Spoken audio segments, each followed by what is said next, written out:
ప్రేరణతో కూడిన క్రియ. దీని అర్థం మీరు మీ ఆలోచనలకు అనుగుణంగా పనిచేయడం. అంటే మీరు నిస్సత్వతోనో లేదా భయంతోనో కాకుండా మీ లోపలి నుండి పుట్టుకొచ్చే ఆ ప్రేరణతో కూడిన చర్యను తీసుకోవడం. ఎందుకంటే మీరు ఆకర్షణ సిద్ధాంతాన్ని ఉపయోగించినప్పుడు అవకాశాలు మీ ముందుకు వస్తాయి. ఆ అవకాశాలను లేదా ఆ ఆలోచనలను మీరు నిర్లక్ష్యం చేయకుండా వాటికి అనుగుణంగా మీరు చాలా ధైర్యంతో మీ అడుగు ముందుకు వేయడం. ఇది మీరు కష్టపడి పనిచేయడం కాదు.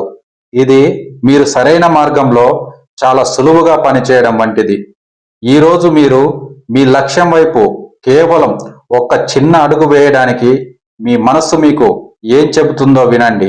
అది మీ జీవితంలో మీకు ఏదైనా అడ్డంకి ఎదురైనప్పుడు అది మీ లక్ష్యానికి ఆటంకం అని కాకుండా అది మీకు మరింత మెరుగైన మార్గాన్ని చూపించేందుకు ఆ అనంత విశ్వం మీకు అందించిన అద్భుతమైన అవకాశమని భావించండి. మీరు దీనిని మీ నిత్య జీవితంలో ఆచరించడం ద్వారా మీరు కేవలం కోరుకోవడం అనే స్థితి నుండి సృష్టించడం అనే స్థితికి చేరుకుంటారు.